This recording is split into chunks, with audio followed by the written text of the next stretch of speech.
Yesterday we discussed few points connecting with the inheritance and the way you access your members of base and derived class. Today we'll go a little further in this and we'll understand the next part of inheritance. Here in this, what I'm going to do is I'll create constructor console.writeLine from parameterless constructor of class B1. Here also we write CTOR. Then we write from parameterless constructor of class D1.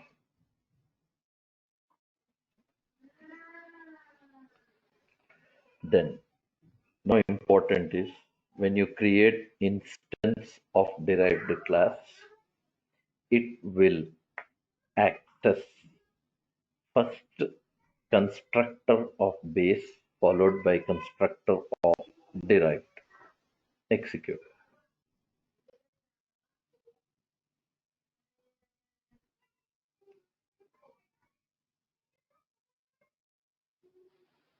Yes, first base class constructor, then derived class constructor. Two things. Right now, similarly, now I'm going to create both classes with parameterized constructor. Integer I console.writeLine from parameterized constructor of class B1 plus I. Same way, you're going to create here integer j console.writeLine from parameterized constructor of class D1 plus j. Yes. Now what I do is I create new instance with parameter 111. Now interesting point to see here is whenever this instance is created, first it will visit parameterized constructor of derived. Words important. I used a word visits. It will go to parameterized constructor of derived class. First it will go there. From there, we have to see where it will go. Will it goes parameterized constructor of base or does it go to parameterless constructor of base? Chalo, we'll start tracing. F11.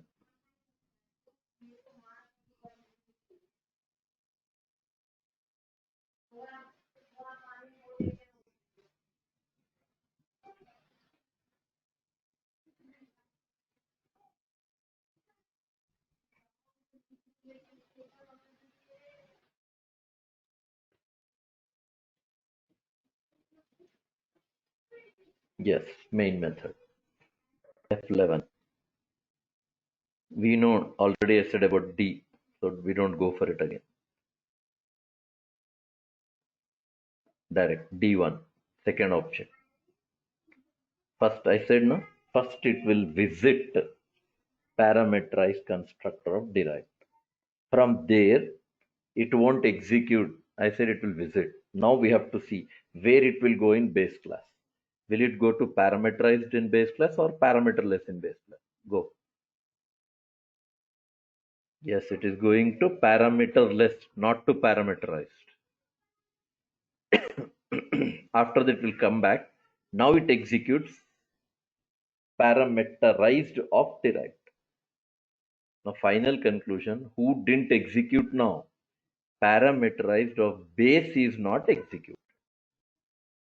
Parameterized of base is not executed.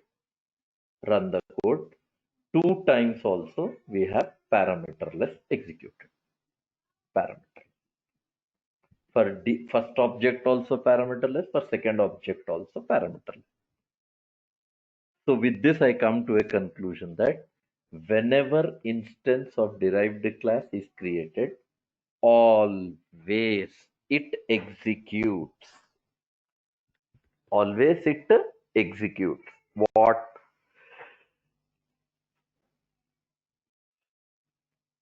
Parameterless of base followed by relevant of derived.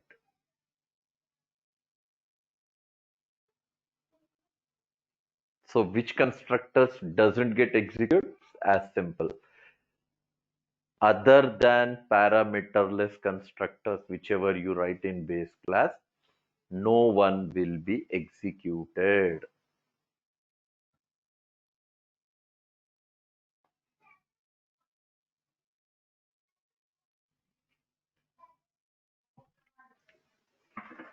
Okay. Now, how do you execute then parameterized constructor of base? Here, derived class constructor should be extended by base keyword with some different value. That's over. Now you can see parameterless of base, parameterless of derived. Then parameterized of base, parameterized of derived. Now it will work. That is the reason yesterday I said base keyword in C sharp works with three things. Works with three things. That is, it works with base class, it works with derived class, sorry, it works with fields, it works with methods, and it works with constructor. Constructor just now we demonstrated.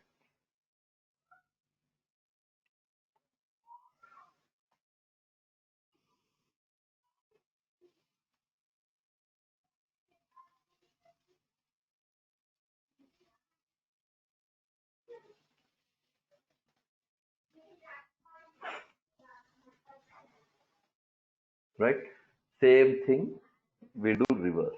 Now come down.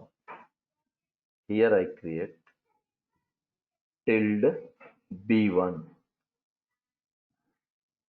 console dot write line from destructor of class b1.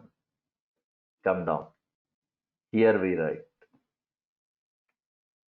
tilde symbol d1 console dot write line from destructor of class d1. Yes, two instances you have. So obviously destructors are going to work for 2 times. For us, how many times it works is not important. For us, it is important to know. For us, it is important to know that who will execute first. Control F5.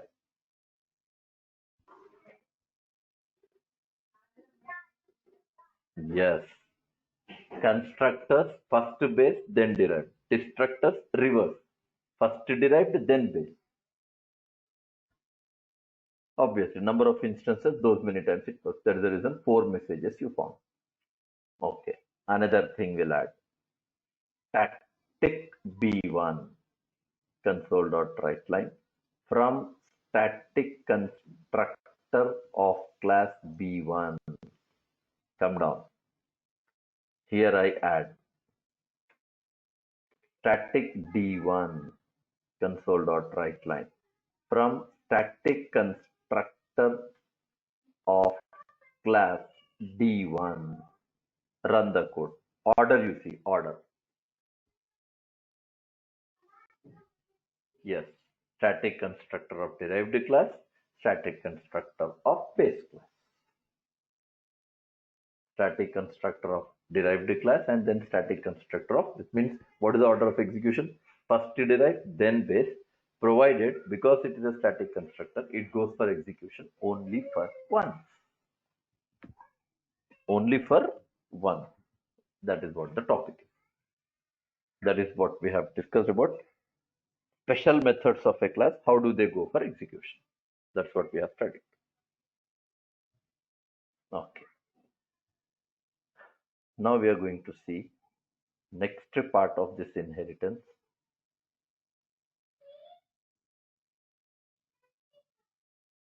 Okay, go on top.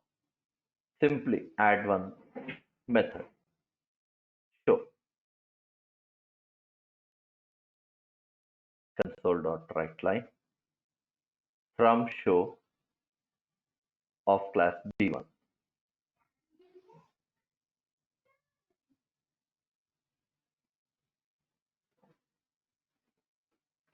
Console.writeLine of class D1. Now what you do is, here two methods I have, one in base, one in derived. What I do now is I will create derived class instance. From the point, from the day I started inheritance, almost 2 days, I'm regularly saying that whenever you create instance of derived class, it will allocate memory for all the members of base and derived class. Which means as of now, deallocated memory for show as well as for display, both. Okay. And now what I will do, I say B1 base class, B object assigns to D. Important is, this is expression, this is variable. Expression is of class D1, variable is of class B1, means they are of different classes, which indicates that in this line we are going with implicit casting. Which scenario it is? Derived class instance,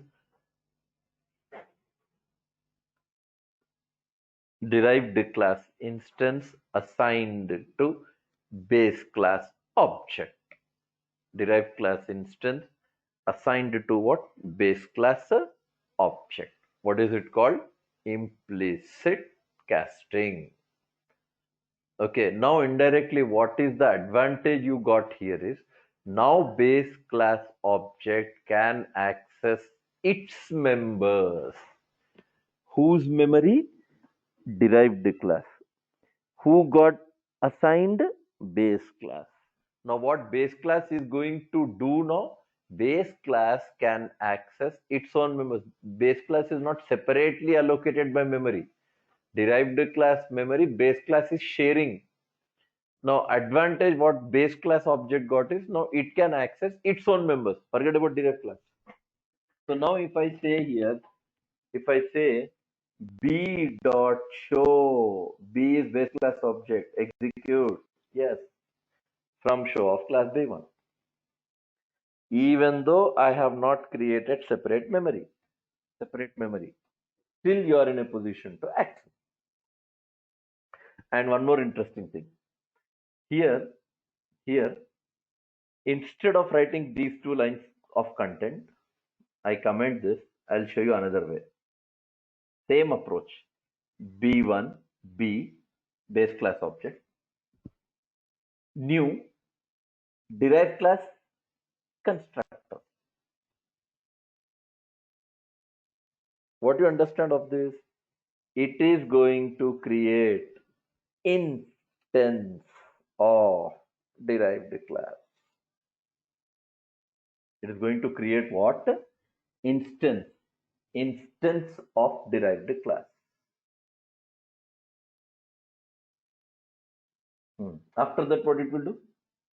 After creating instance of derived class, what it will do? It will assign that reference to base class object. One and the same. Now also meaning is same. Show from show of class B. This is anonymous object of derived class assigned to named object of base class. Which type casting it is called? Implicit casting. Okay. Same thing, reverse. Reverse. B1 B equals to new B1. Whose instance? Base class. If it is base class instance, what it will do? It will allocate memory only for base class members.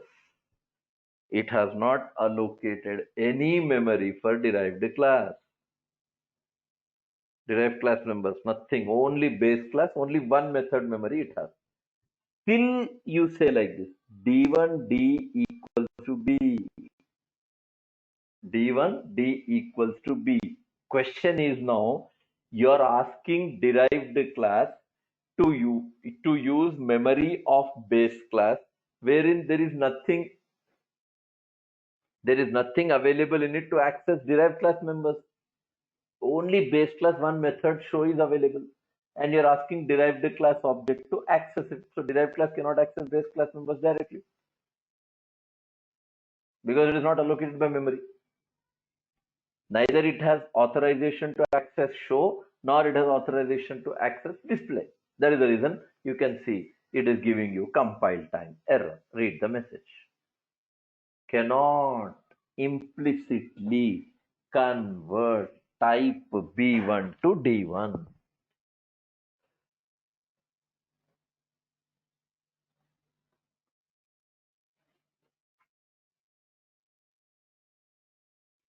Derived to base, can you work? Yes. What type of casting? Implicit. Base to derived, can you work? Answer is no. No. You got a message? Cannot implicitly convert.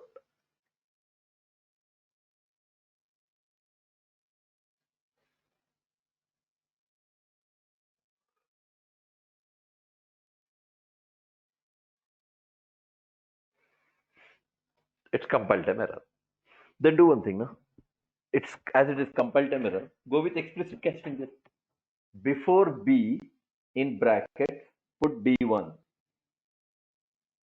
Yeah, error is gone. Yes, error is gone.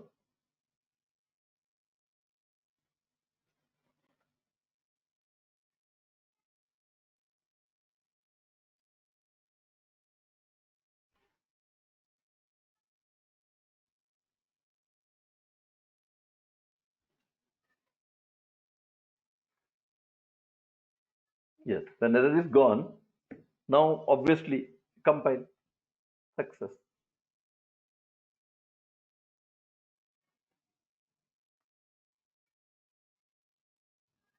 Yes. Now run.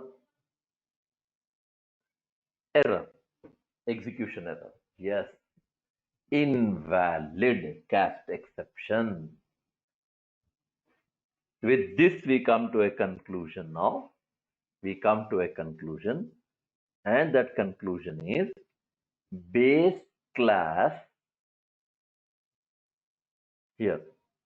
Base class object, when you assign to derived class, first it is compile time error because implicit casting is not possible from base to derived.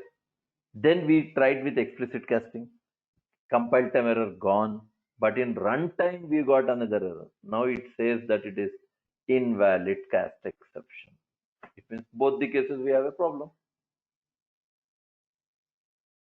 Base to derived, neither we have a support of implicit nor we have a support of explicit. Achha, come back with the previous code, please. Previous. What is previous code? D1D, new D1. This is derived class instance. Yes, you can assign to base class.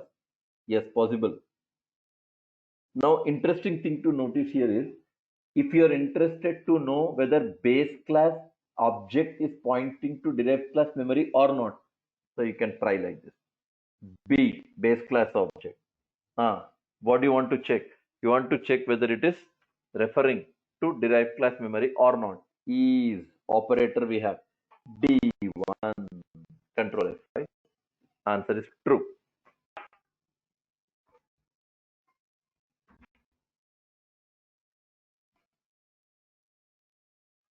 True. Yes, because it is pointing.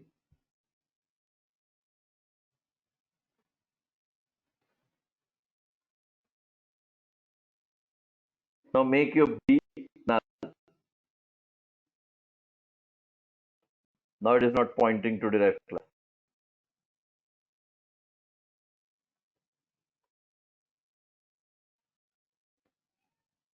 Earlier answer was true. False. Yes. Because it is not pointing now. You made it null. The is operator confirms whether base class object is referring to derived class memory or not. If referring, true. Not referring, false. Now, reverse. Explicit casting. Create instance of base class.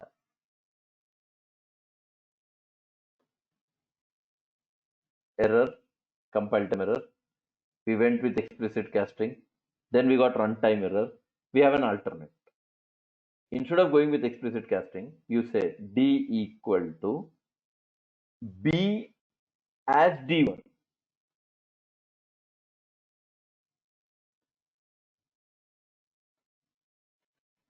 B as D1.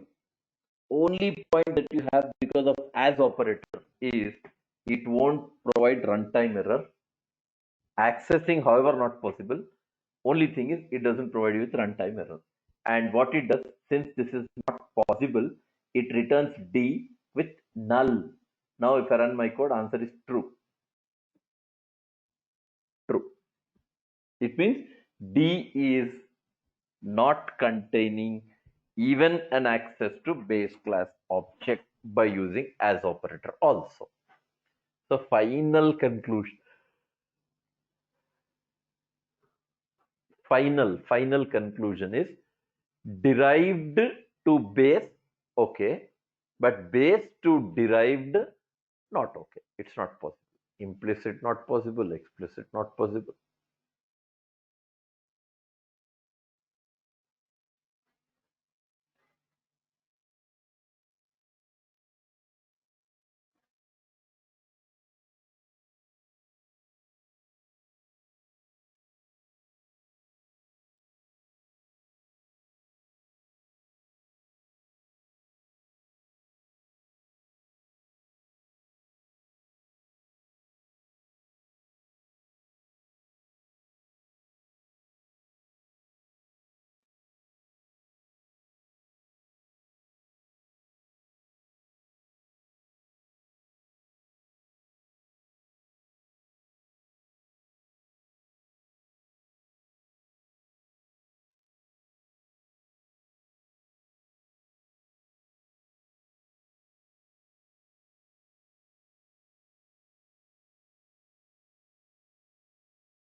So under inheritance, now what is important?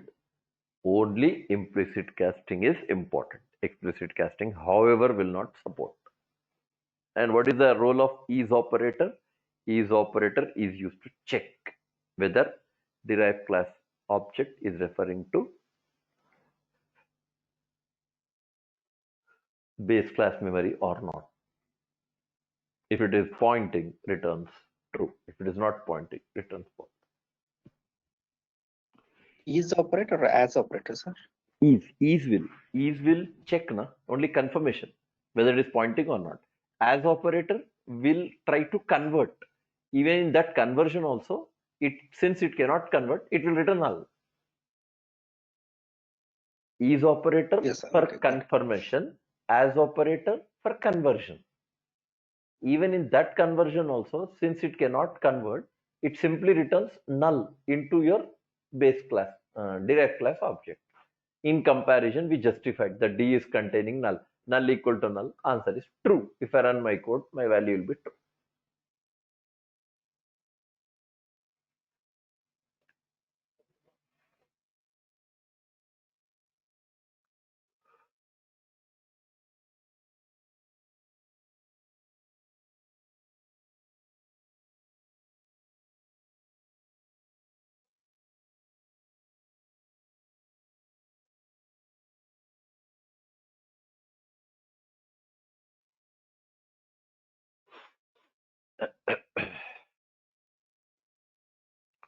Okay.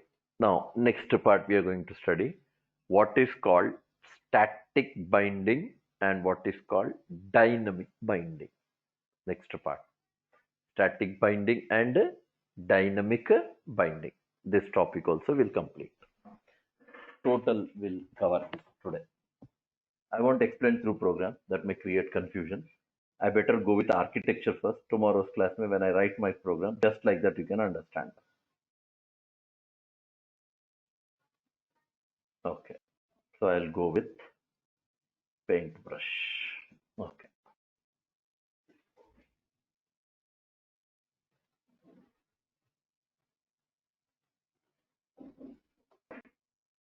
Stack memory.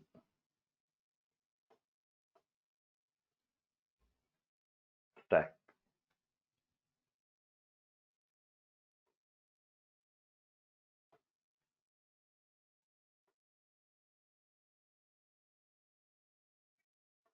Heap memory.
Okay. This is the topic. Working process of static and dynamic binding.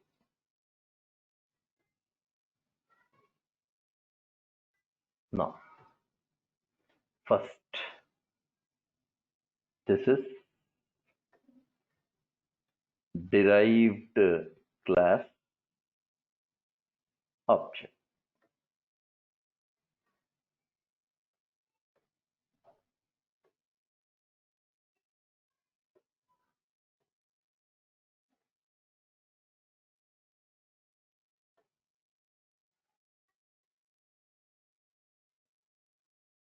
I'll write here. Derived class D, base class D. Okay, remember that. We'll have a reference pointer.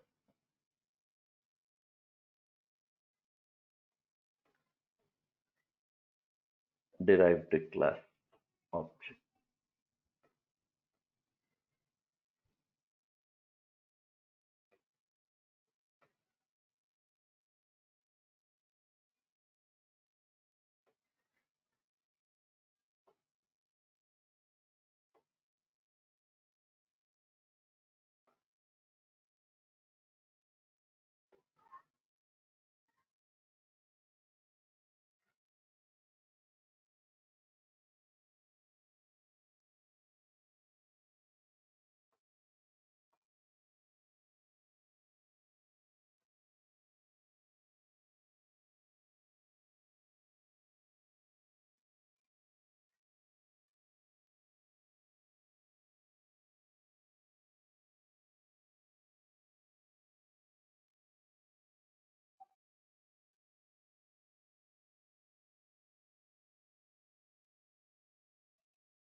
Okay, and this is memory.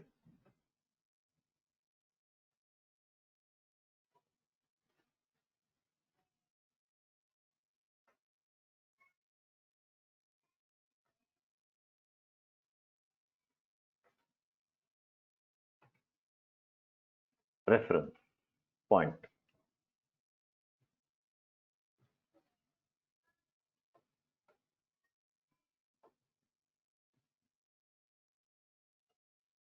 Derived class memory.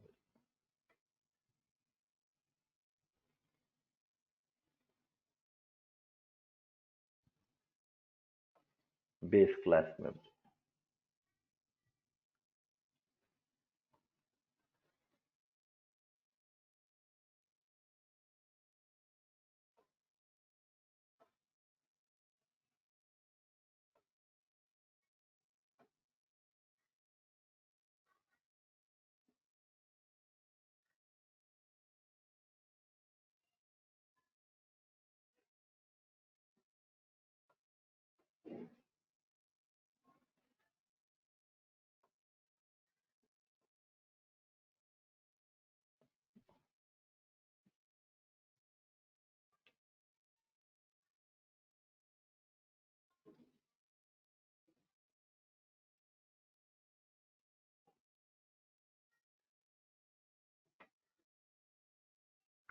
Now,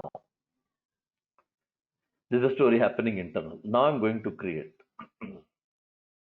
This is a method. This is a method in base class. Same thing we have in derived class. Same method. I'll copy this. Yes.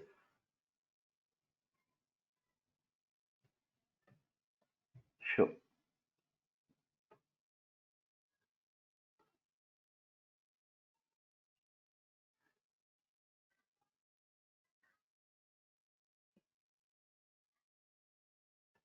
Derived. Show base.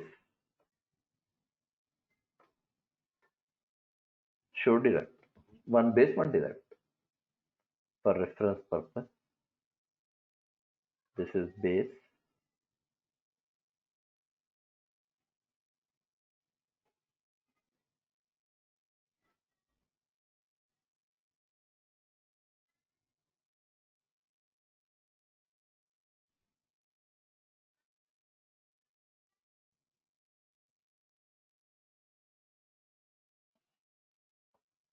Derived. Now hope you remember I said base class method, derived class method having same name, same count, same type, same kind. It is called method shadowing.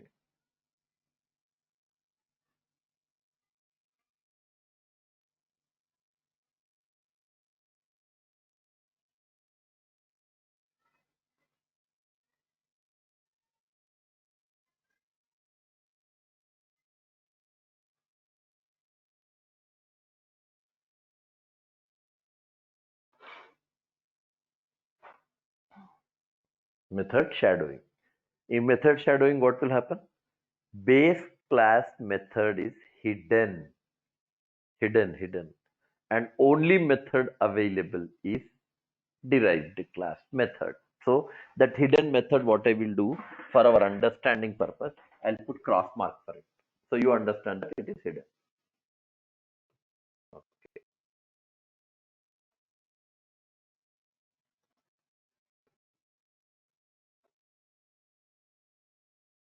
This is hidden. Only method available is derived class show.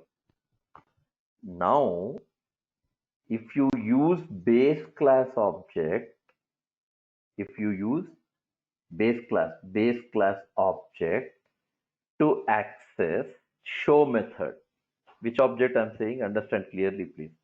Base class object. B, matlab. I mean B.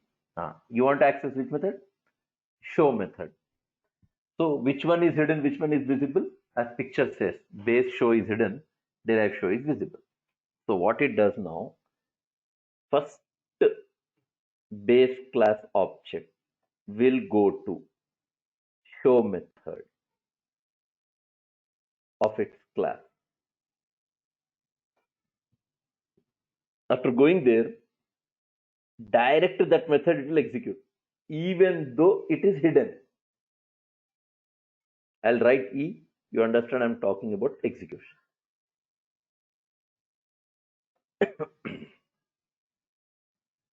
E, base class show method is executed. Why? Why it is executing that method? Why it is not executing derived class method? Reason, base class object, base class method, they are already binded, they are already connected, they are already linked at compilation of a program. At compilation of a program. So it is called static binding.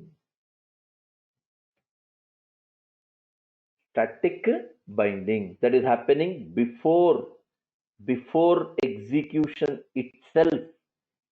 Before execution itself, this method, this object is binded. That is the reason That is the reason what we find is static binding is called early binding, compile time binding, because it is happening at compilation of the program before execution is happening. So is the reason it is called early binding.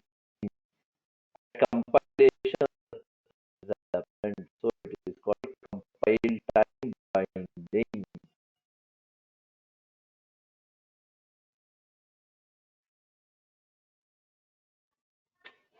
Now, extension.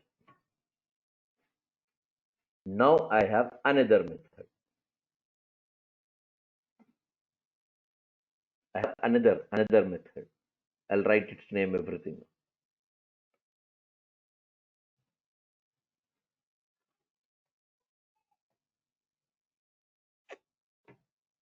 Here.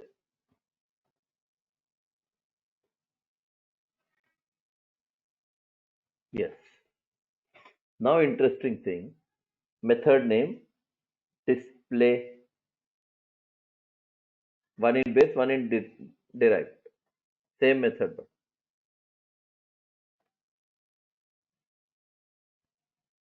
Yes. Now remember, interesting part. Base class method is added by a keyword called virtual. I just have it written V, virtual. Base class method is virtual. In derived class, same method is overridden. That's what I mean. Overriding. Shadowing is different. Overriding is different. Now see what happens. Now, if I run my code, and this time what do we notice is base class object. Even now it will go to base class method first. No doubt, it will go there. After going there, it will check, yes, that method is virtual. The moment it finds that method is virtual, immediate control will be redirected to control will be redirected to what? Derived class same method, and that method is overridden. And finally, because it is overridden, this will be executed. So interesting part is base class object executing derived class method.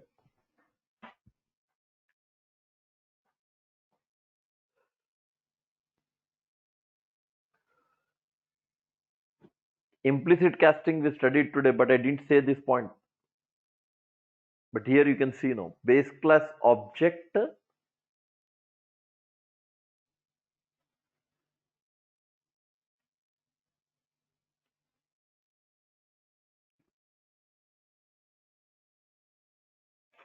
now when you execute this program, first what will happen?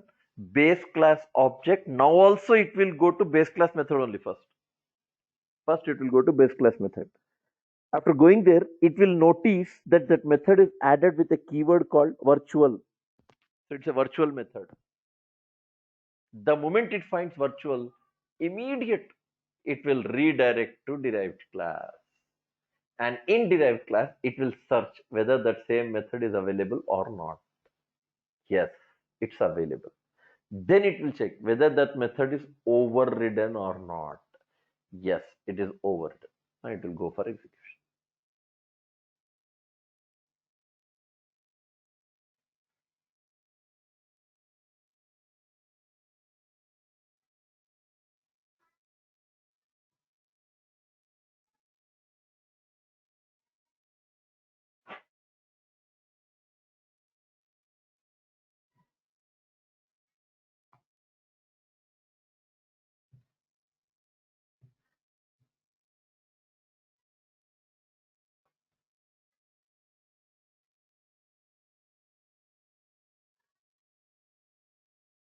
Where does the base class object and derived class method, are they linked at compilation of the program or after compilation? You notice, where do you find the link? Obviously, it is linked at runtime.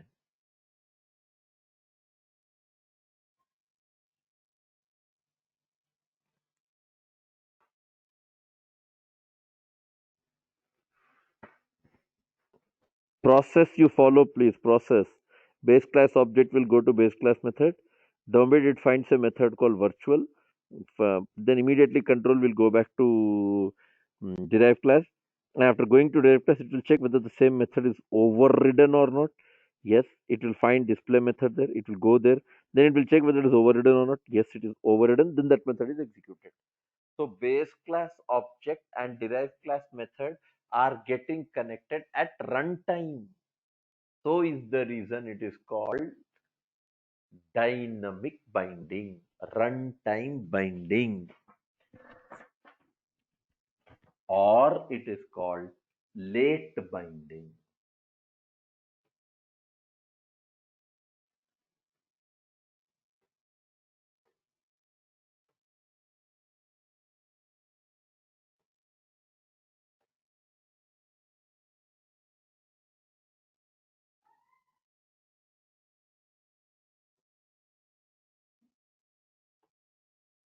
There I said early, here I say late, the other I say runtime.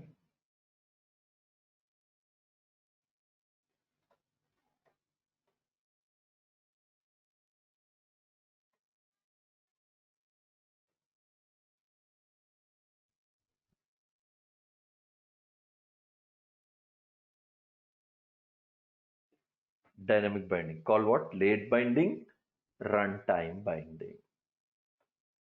So this is DB, dynamic binding.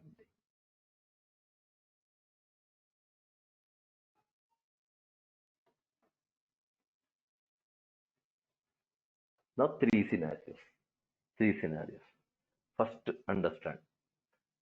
Dynamic binding, if you look into the explanation part, the way I connected the lines, it's going little lengthy. First, it will go to base class method because it is found virtual. Again, it will come back to derived class.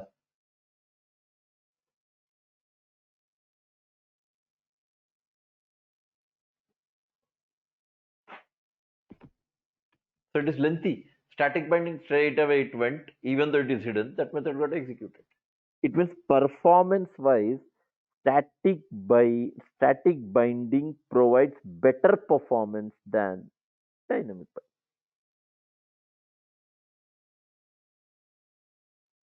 Then how do you identify static and dynamic binding? Simple.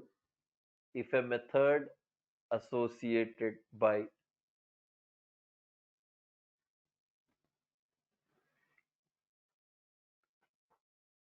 virtual keyword, best understand it's dynamic. If it is not virtual, static bind. Who is best in execution?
Now, another interesting thing about this static and dynamic binding, for example, virtual method always requires overriding.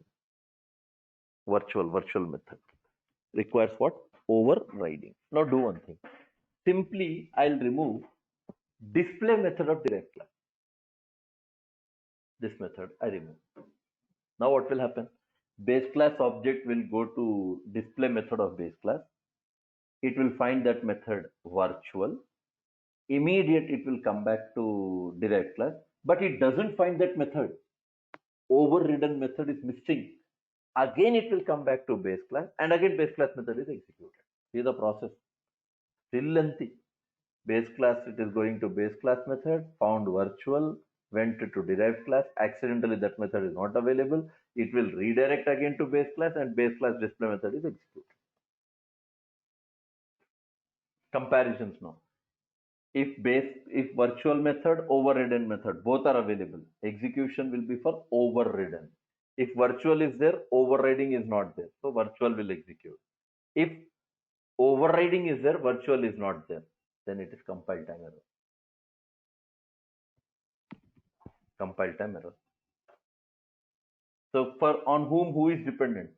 Overriding is dependent on virtual. Without virtual, we cannot override. But virtual can be written without override. Virtual can be written without overriding. But you cannot write override without virtual.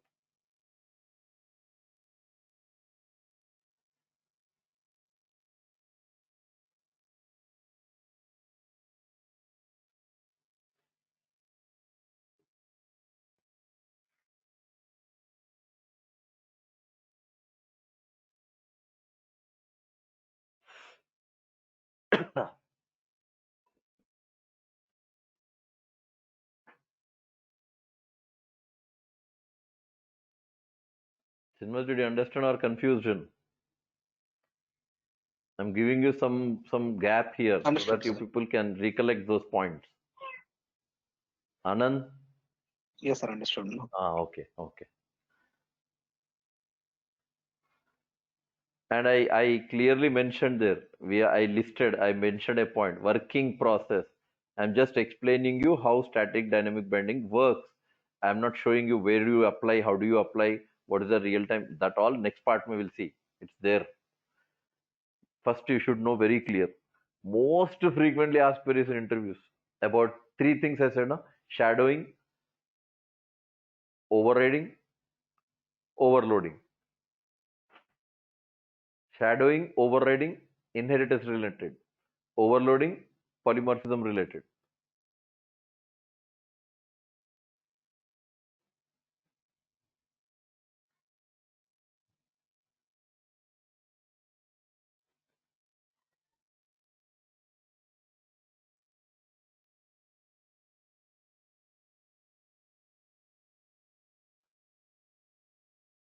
Okay. Hmm. Now, do you understand now who is dependent on whom now? Three scenarios I covered. Three scenarios. If virtual override both are available, override will run. If virtual is there, override is not there, virtual will run.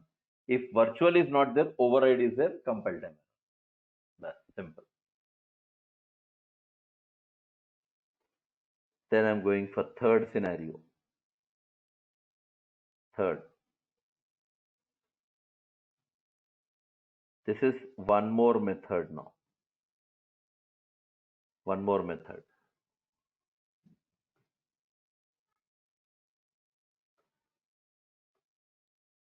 This is another method.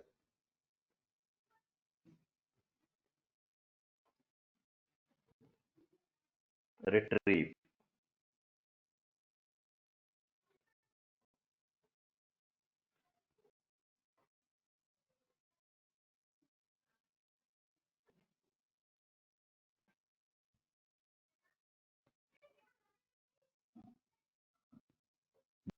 Class. Virtual. Derived class. No, it's not overriding. If it is overriding, then it will be similar to your previous example. No, we don't override. I'll show you another technique. This time it is shadowing. New keyword added.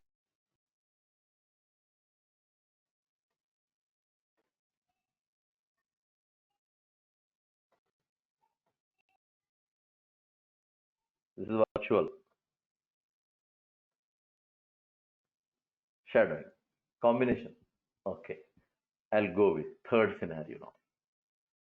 First base class object will go to no doubt base class method. 100% will go to that only every time.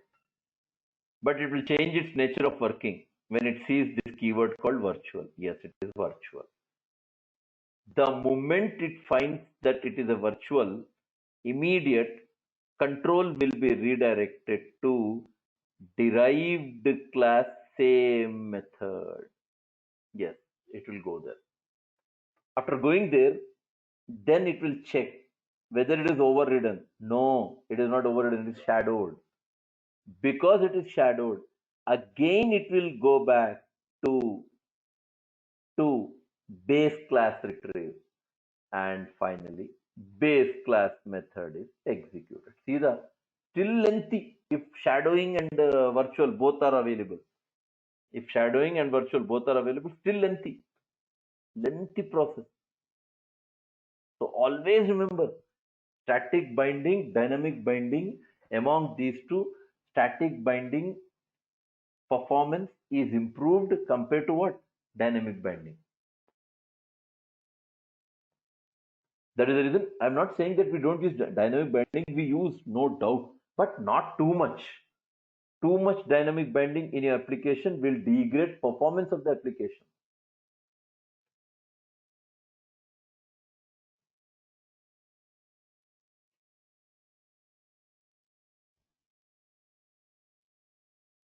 Picture, remember, program automatically will come.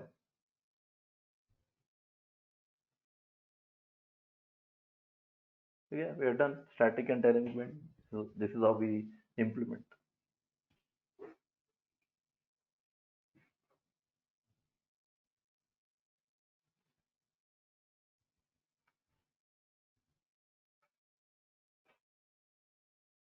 Now, second part. Second part. Over. One concept is over. Now I'll talk about derived.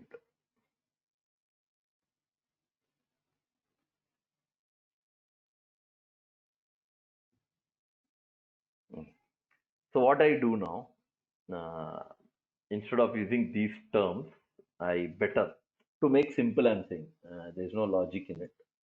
Only to make simple, I'll be writing these terminology. So tomorrow in program also when I write, you don't have confusion in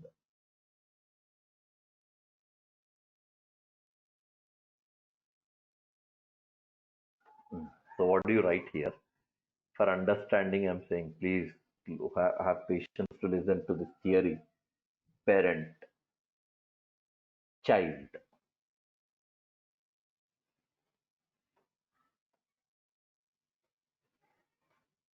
parent.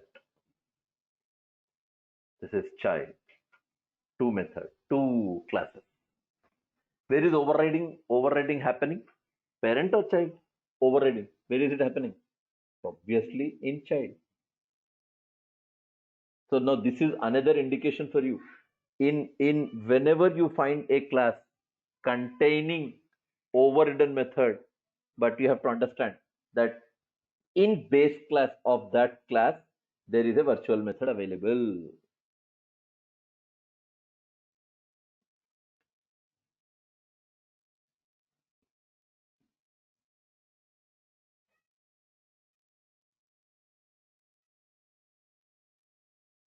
Hmm.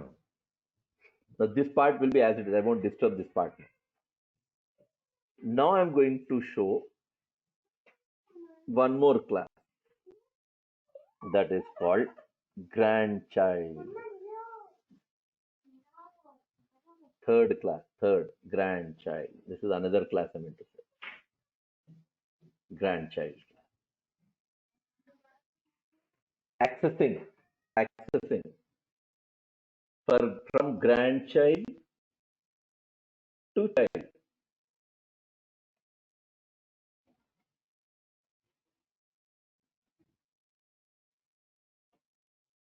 Then from child,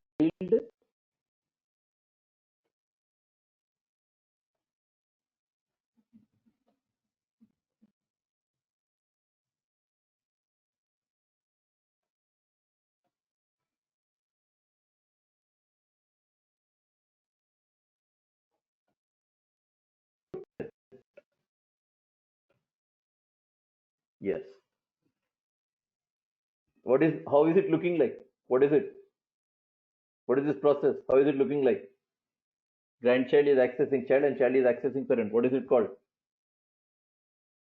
Multi-level inheritance.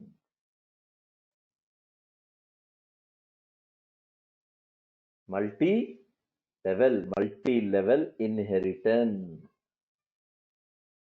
Yes. So let me put this in bracket here. Don't worry about program, please. I again and again am saying, try to fix this picture in your brain clearly. Tomorrow when I write program, just like that, you can understand the code.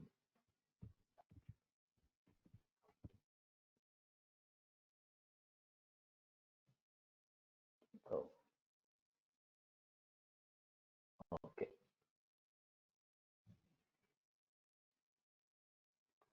Now grandchild. One more method. This method name is also show only.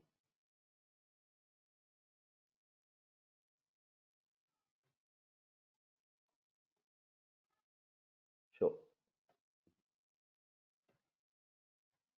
And now here I'll make a separate reference. Here I'll make. This is grandchild object. This is child class object.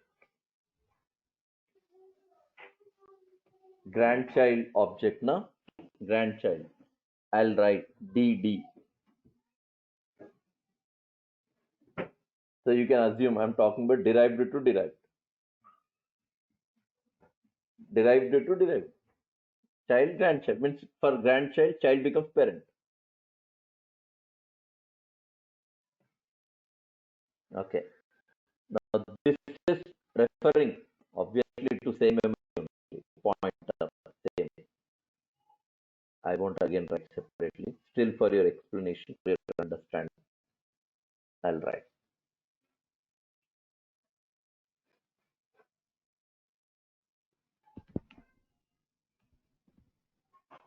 Or else I'll do one thing.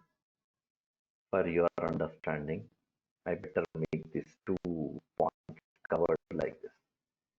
Uh, uh, okay, I'll use this and I'll use this. This part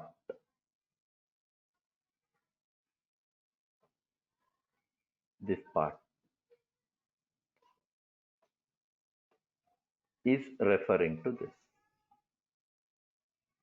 this box total.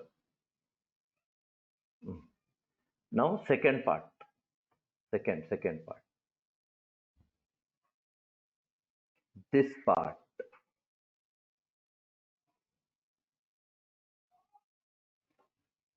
I mean. Now it is referring. I'll make another representation of stack.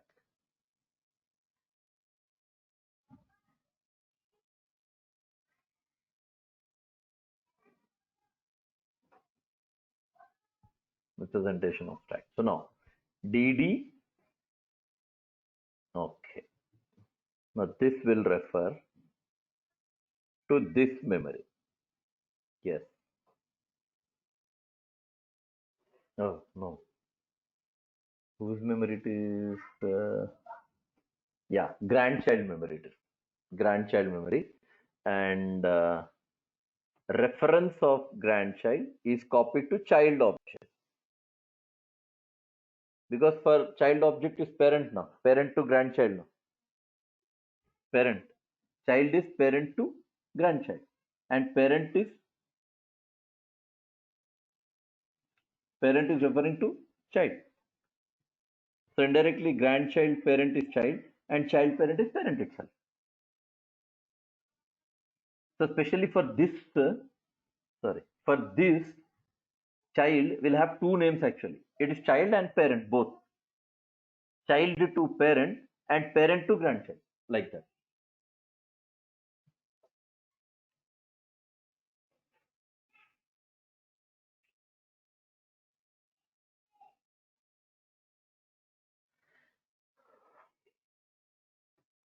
Now this reference is copied as here. This grandchild reference is copied to its parent. Grandchild reference is copied to where? Its reference. Yes.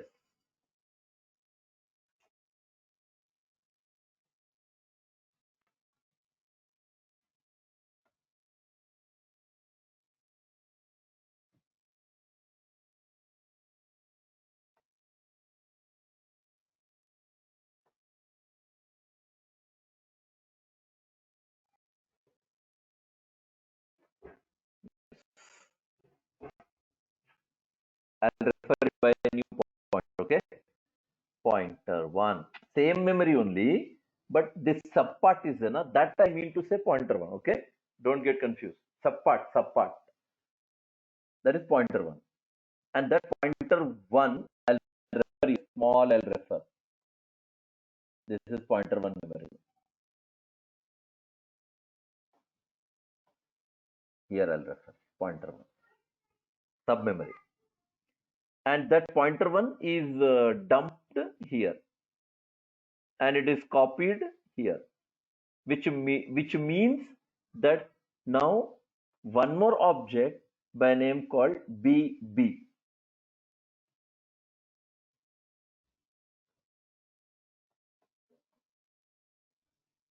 also points to same memory, obviously.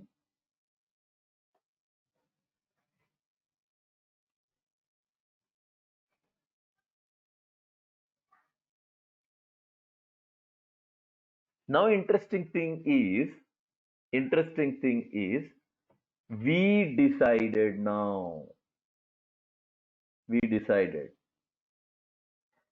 What we decided, I'll highlight. Stay there 1 second.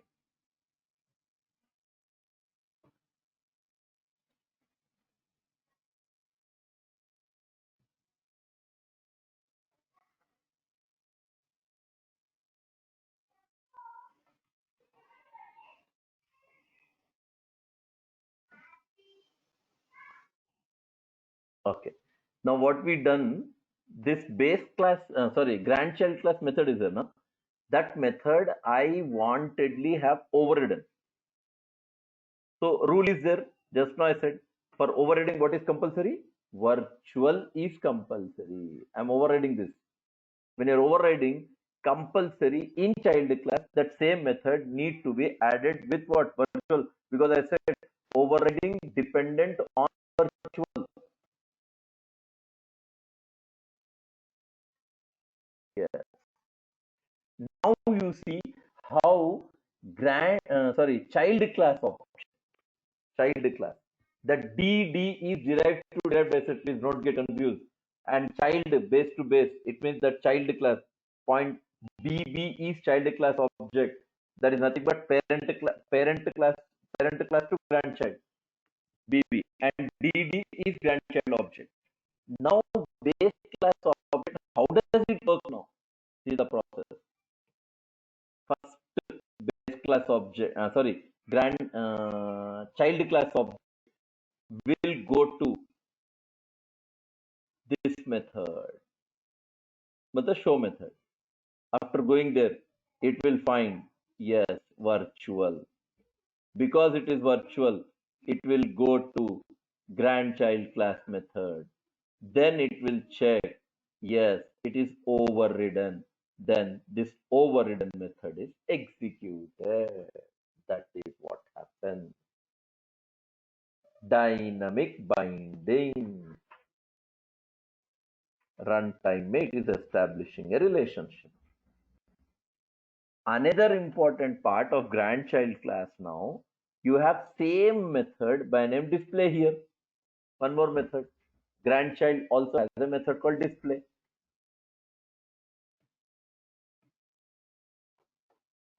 And this method in grandchild is also overridden.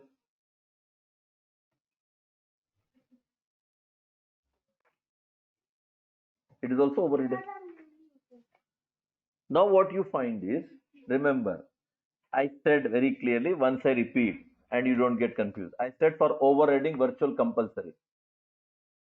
For overriding virtual compulsory. Now I am saying this is overridden method. So obviously this display is in grandchild. So who is parent of grandchild? Child. So this method in child class should be virtual. Actually not needed. Because overridden method can override directly. Overridden method can be overridden directly. One more point added for our notes now.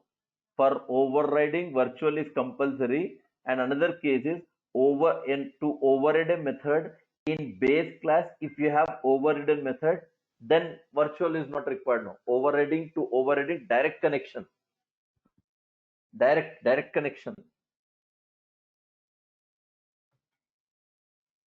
Now process lengthy. You see base class object.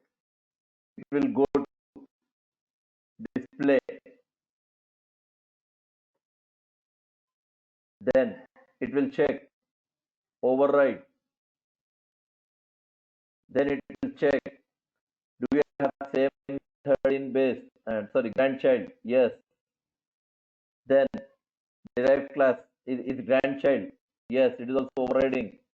Then this method is executed. Execution.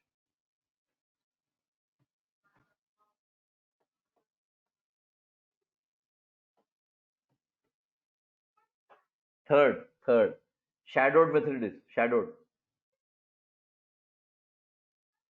method. Now I'm going to override.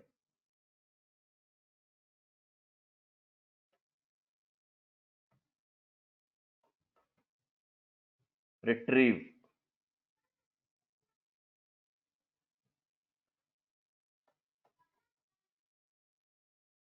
Retrieve. And I'm overriding.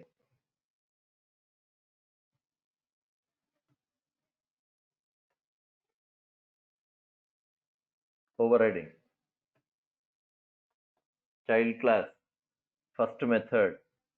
Same methods are there. Shadowing with compulsory n should be added for this show method. Later it becomes, this show method is shadowed now. First example. Now this is overriding. So if for overriding, virtual compulsory.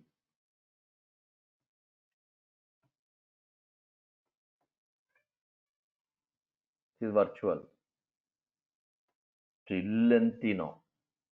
All are dynamic binding only. Don't forget, all are dynamic binding. Now base class object will go to retrieve. Yes. Then it will check. Yes, virtual. Then it will go to retrieve. Then it will check. Yes, it is overridden. Then it will execute.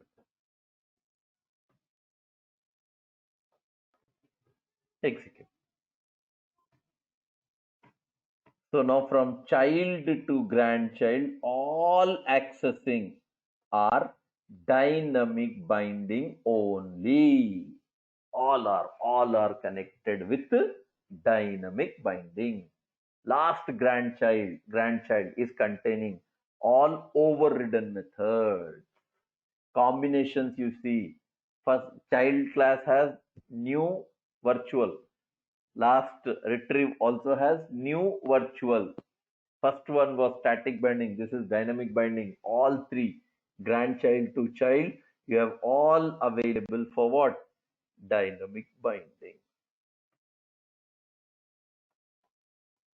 This is dynamic binding. This is also dynamic binding, and this is also dynamic binding. But this is the architecture provided for the working process of static and dynamic binding.